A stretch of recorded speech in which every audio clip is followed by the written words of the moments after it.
Hey guys, welcome back to the End Zone. My name's Brandon, and I'm joined by the boys Tim and Paul. If you like what you hear, please like and subscribe.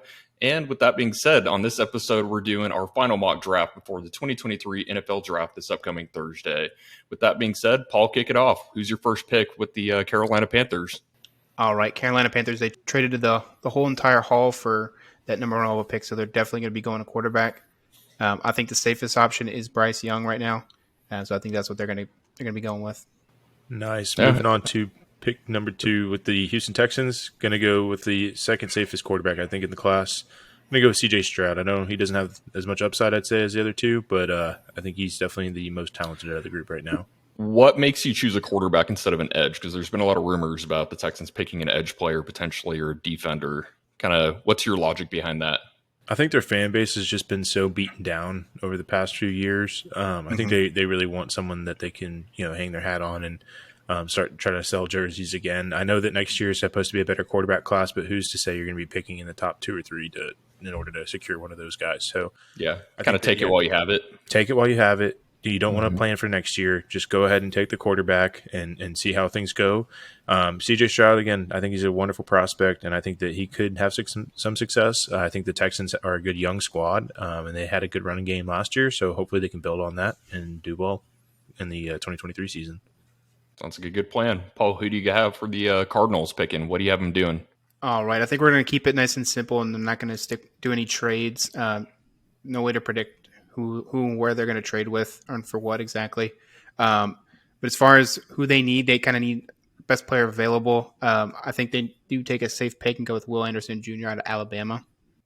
Yeah, I can agree with that. I've seen rumors, Cardinals fan, of them picking an offensive lineman potentially if they don't get what they're kind of looking for as far as trade offers go. But I think edge player is a good move, safe move. I think they'll take an offensive lineman if they do trade back. If they get like a late 10 pick or early teens, I think offensive lineman is kind of. Yeah, you don't need 3 for that, I wouldn't say. I mean, you could, but. All right, pick number 4 with the Indianapolis Colts. They're going to need a quarterback. It's between Anthony Richardson and Will Levis. I think Will Levis is a little bit of the safer pick here. I know Anthony Richardson has all the tools that everyone loves, but I think that he's still young and just very raw. With the Colts being in that AFC South, it's a little bit of a toss-up. You obviously have the Jaguars that are very competitive, but I think that if you can come in there and learn the system really quickly, like Will Levis can, hopefully he can bring them right back up into the division contention. Yeah, that is a good position for a quarterback to be stepping into, I feel like. All right, moving down to the Seattle Seahawks. They got kind of need anywhere, just kind of more so on the defense side of the ball, sure up that defensive line. I know Tyree Wilson has been mocked here all time, or pretty much the whole mock draft season, but I think I don't think Pete Carroll's too shy of going from that number 1 overall prospect in Jalen Carter. Despite all the off the field issues. Dang, that's a good pickup. Getting in that winning system and. Yeah, I was hoping the Lions, man. Being that I'm picking for the Lions, I was hoping that I could get Jalen Carter there.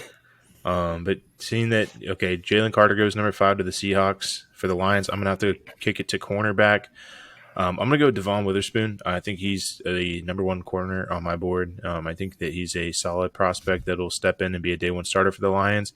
I know they just traded Jeffrey Okudah. I do know that they just signed 2 free agent corners, but I think that Devon Witherspoon will definitely be able to compete and get some playing time. Yeah, solid pick there. Good replacement for Jeff Okudah there. All right, moving to number 7 with the Oakland Raiders. I'm sorry, the Las Vegas Raiders. I don't know if Jimmy Garoppolo is definitely not the future for them. I don't know if I see them reaching on Anthony Richardson or kind of taking him as the best player available. I know they were kind of mocked.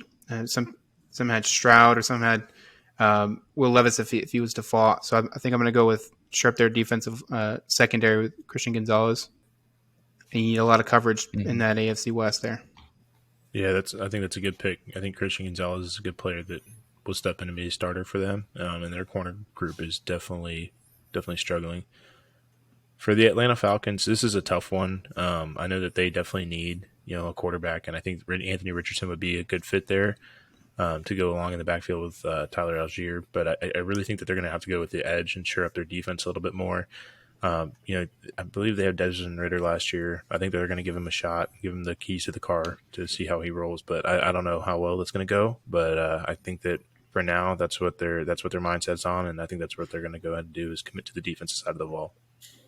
Yeah, I love that. Definitely, they need pass rush. That's their biggest weakness, I would say, last year. Besides their passing offense, so they definitely. I mean, Tyree Wilson is a great addition to that pass rush there.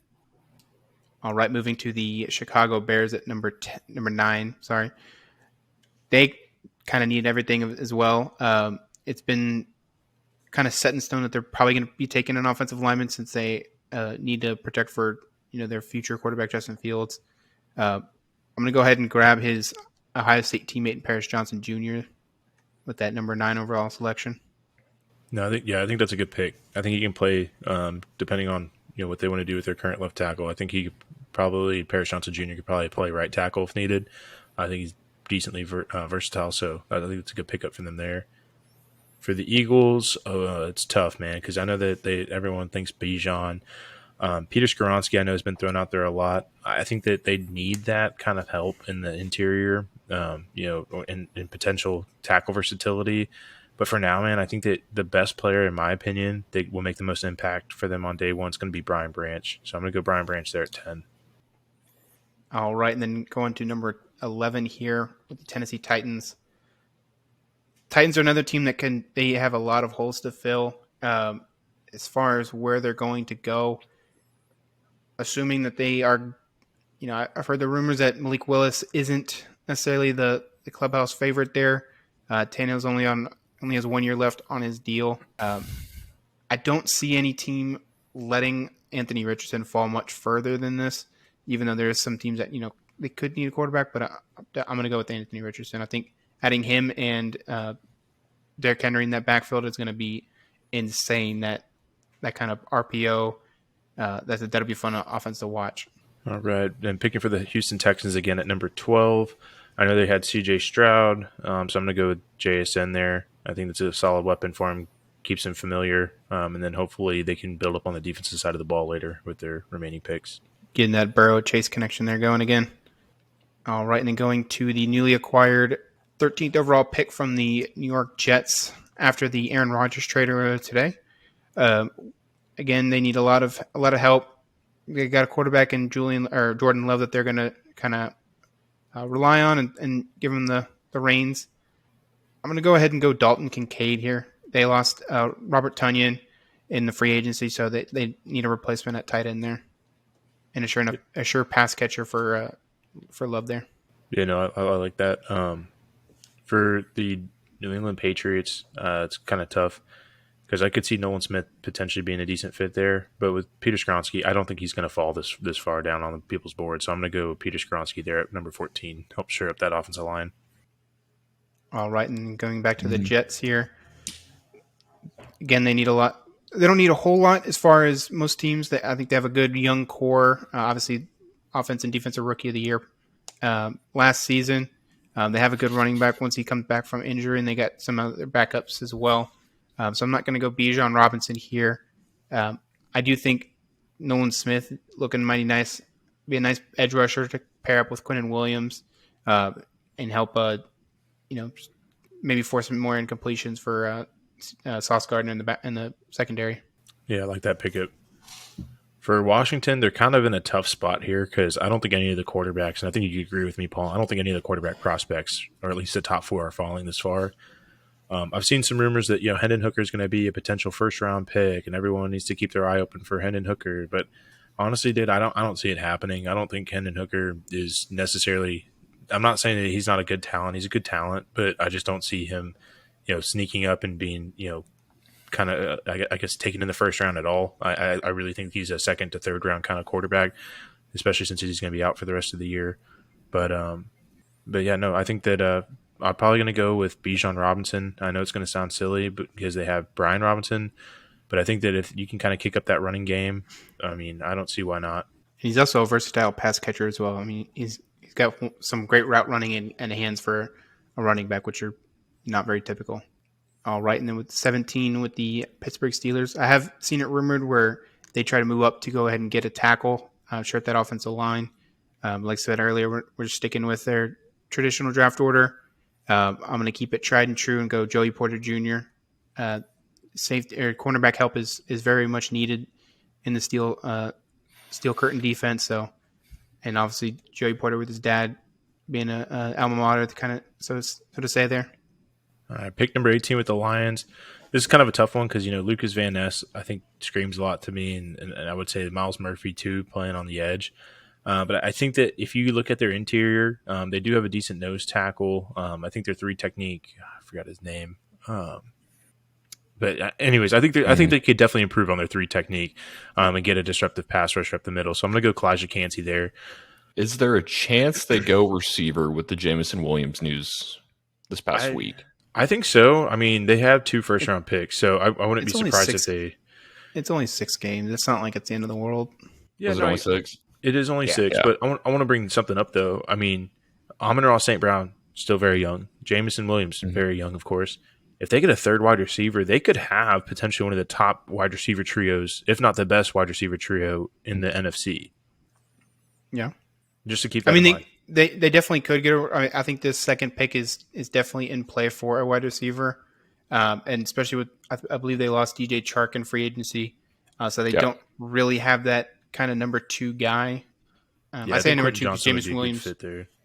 Jamison Williams only had 1 catch, so he not really a second receiver just yet. Had a late start to the season.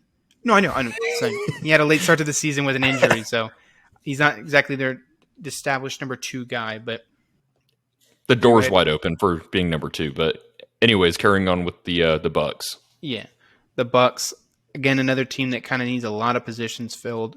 Lost a lot of D line for age, but they also, I mean, kind of best player available at this point. I would think they would go Broderick Jones. I know a lot of Bucks fans are very not in favor of Donovan Smith. Donovan Smith, yeah. And obviously they got Tristan Wirfs, who's one of the best right tackles in the league. So get another tackle to shore up that offensive line and replace that headache there. Yeah, no, I agree. I think that's a decent pickup. I think you drafted for the Seahawks earlier, and you ended up taking Jalen Carter, right, to play and plug up the middle. I think at edge, though, they do need some help. I'm going to go Lucas Van Ness. I think he's pretty versatile, and I think you do well in Pete Carroll's system. So I think they're at 20. I think that's a little bit of a steal for him. Yeah, that defense looks horrifying. Jalen Carter and Lucas Van Ness, I mean, you can do some stunts with them and swap them in and Jordan out. Brooks backing it up a little bit. I mean, that's a pretty nice front 7. And they got Draymond Jones as well, so that's an immediate. Their D-line they fixed their one problem is solved, essentially. If they end up going this way, I think I would be very hard-pressed not to pick them to win the division, NFC West. It's like the 49ers. The 49ers are still up there, but yeah, no, the Seahawks. The 49ers, I just have questions around their quarterback. That's where I'm still unsure about with Trey Lance and kind of all that thing, but... And I mean, I agree. I mean, with a much improved front 7, dude, I don't know if the 49ers are going to be able to run over them like they used to. Mm-hmm. Yeah, definitely. I mean, you got to stop the run in that division, so... Moving right along. Carrying on with the Chargers. Yeah, Chargers here. There's a lot of positions that they, Keenan Allen's aging. It's getting up there. They don't have a young, youthful group as far as their tight end. I think Michael Myers would be a nice addition to that offense. So I'm going to go ahead and mark him in there. Yeah, I think that's a good pickup. I think that'll be a good safety and security blanket for Herbert. I don't think he's really truly had that. But leaving all the remainder wide receivers on the board, it's kind of tough here for Baltimore because I think that they need kind of a little bit of a lot at wide receiver. I'm going to go Quentin Johnson. I like Jordan Addison more, but I think Quentin Johnson fits what they need. I think he's a little bit better, and obviously he's going to fit well on the outside. So depending on who their quarterback is, I don't think it's really going to matter because I think Quentin Johnson's going to be able to fit on the outside and be a X wide receiver. I like Quentin Johnson in their offense, kind of the run-heavy, play-action RPO type offense, just a big receiver that can make a block happen on the edge. Absolutely. And he's fast. Like he can do those go routes. So whenever you're doing a play action, I mean, I wouldn't be surprised seeing him hit a post and dude, it's gone. Like he's hitting the goal post. All right, moving to the Minnesota Vikings here. They lost a lot of their secondary, so I'm going to go ahead and attack that, find an immediate replacement. Best available corner on the board here is Devontae Banks from Maryland, so I'm going to go ahead and throw him in there. Pair him up with Barnes, and who else did they get last from Georgia? Lewis Seen, coming off an ACL injury. Should be, rebound and kind of make that secondary better than it was, because make it tough on Jordan Love. Make it tough on Jordan Love. Make it tough on Jordan Love. That elite NFC North quarterback there. Jordan Love, Jared Goff, Justin Fields. For the Jaguars, there's a couple players that I like going here. One of them would obviously be Osiris Torrance. I think that they need some help on the interior. But I do know that I know that they love their defensive side of the ball. I mean, they've drafted defense pretty heavily in the past. But I'm going to go Miles Murphy. I think that if they get another edge rusher in there to help solidify things, that really helps. And hopefully they don't have to pick an edge again for the next few years after the two they've already, or now three that they've already selected. Now, why would you go, I would say, kind of add some more to that edge pick rather than showing up and getting another tackle, since they lost Juwan Taylor in the offseason? And they do have, Trayvon, or you got Walker, and then they also still have Josh Allen as well. So they have, if I'm not mistaken, I need to look this up. The Jaguars do have a offensive tackle that was a rookie last year, if I'm not mistaken, and he had a decent amount of promise. So I wouldn't be surprised if they move on and let me look it up real fast. Walker Little, that's who it was. Walker Little. I think he was a second-round pick. So I think that guy has some promise. I think they're going to let him take the reins at right tackle there. I mean, I would agree with you. I think that right tackle would definitely be a need of theirs. But I mean, if they've just recently tried to address it, I would see how it stands 1 year and give the guy a shot. On the defensive side of the ball, like I mentioned, I know that they have Josh Allen and they also have Trayvon Walker. But Arden Key left. Trayvon Walker is truly, in my opinion, I don't think he's like a true edge setter. I would more or less try to kick him into a 3 technique. Miles Murphy's just a freak, dude. So I think he's really raw. He's a good athlete. So I mean, I'd like to see. I mean, dude, why not more the merrier at edge? That's like one of those positions that I think you can never have too many good ones at. Yeah, that's understandable. I completely agree with that. All right, and then moving on here, I think that's the New York Giants at number 25 here. They need a lot of help, but not as much as some franchises. They added a couple pass catchers, but I'm going to go ahead and go back to that, kind of go back to the well there. With Jordan Addison falling here, I think he would be a great addition to be a New York football Giant. All right. Pick number 26 for my Dallas Cowboys. It's kind of tough here. I like Brian Bresee quite a bit. Try to help secure the defensive interior a bit. But I'm going to have to go guard. I'm going to have to go Osiris Torrance. I think that's the one hole that we have on our offensive line. If you can plug him in there and he's a good starter, then you're going to be running the ball no matter who's in the backfield. And it definitely adds some needed depth on the offensive line. Good offensive line, but last year injury issues were definitely a nuisance for y'all. Yeah, absolutely. I think if you had him, we have a decent center / guard backup, and then we'll have one tackle that's going to be a good swing tackle between the 3. So we're gonna be pretty set. I think if you get Osiris Torrance in here, you're going to have a potential top 3 offensive line. All right, moving to the Buffalo Bills here. With the kind of uncertainty of Gabe Davis' play recently, and the recent release of, or the loss of Isaiah McKenzie in free agency, I'm going to go to the next best available wide receiver, which I think is Zay Flowers here. I think that would be a nice slot addition in that offense, add to Josh Allen's arsenal of weapons that he gets. No, I like that pickup. So for Cincy, it's kind of tough because they lost a lot of their secondary. I know that they do need some tackle help too. I know that they just signed Orlando Brown Jr. And they already have Jonah Williams. I found out though that Lyle Collins, his knee is pretty messed up. So I mean, I wouldn't be surprised if they try to go address the offensive tackle side. But I'm gonna go Emmanuel Forbes, smaller guy. I think he's probably going to play more in the slot, I'd say. But I think he could eventually maybe pack on, hopefully, another 5 to 10 pounds and play on the outside. But this guy was a beast in the SEC. He had tons of interceptions in his career. So hopefully he brings a playmaker to the defensive side of the ball that I think since he's been missing. Yeah, it's a great addition. They lost a lot in that secondary, so they definitely need to reload there. Moving down to these New Orleans Saints here, their main need, in my opinion, is interior offensive line. So I'm going to go to our next best available. I believe that is going to be Mozzie, or no, we'll go Brian Brissett here with the Saints. Give him some pass rush upside there. Yeah, no, I like that pickup actually a lot. I think that's really going to help their defense. Is Cameron Jordan right? Mm-hmm. Yeah, I think he's getting pretty old, man. So I think Brian Brissett could hopefully step in and learn from him and really turn around, kind of help turn that franchise around. Yeah, for sure. For the Eagles here, there's a lot of picks that they could go. This is kind of their luxury pick. I had them taking Brian Branch with their first pick to help solidify the secondary. With the second pick, I think that they're pretty set everywhere except for interior offensive line. I know it's not the sexiest pick, but I think John Michael Schmitz is going to be a solid starter in the NFL. So I'm going to go John Michael Schmitz there. A little earliest I've ever seen him go, but great dude, center. I know center's not the most right. I mean, Kelsey's Jason Kelsey's not going to be there forever, and they just lost their starting guard. So, hey, look, you lost C.J. Gardner-Johnson. You just lost your starting. I think it was left guard. Boom, plug and place right there. Yep, I agree.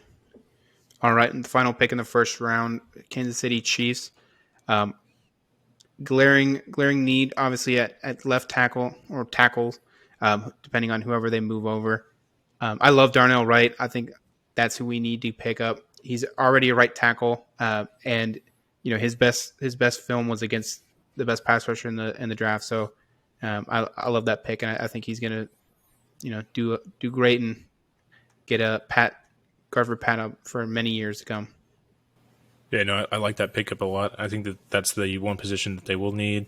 I know they signed Juwan Taylor, but I think Juwan Taylor is going to be playing left tackle for him. And so I think Darnell Wright really helps, kick in, replace Andrew Wiley, and your offensive line picked up like it never left off.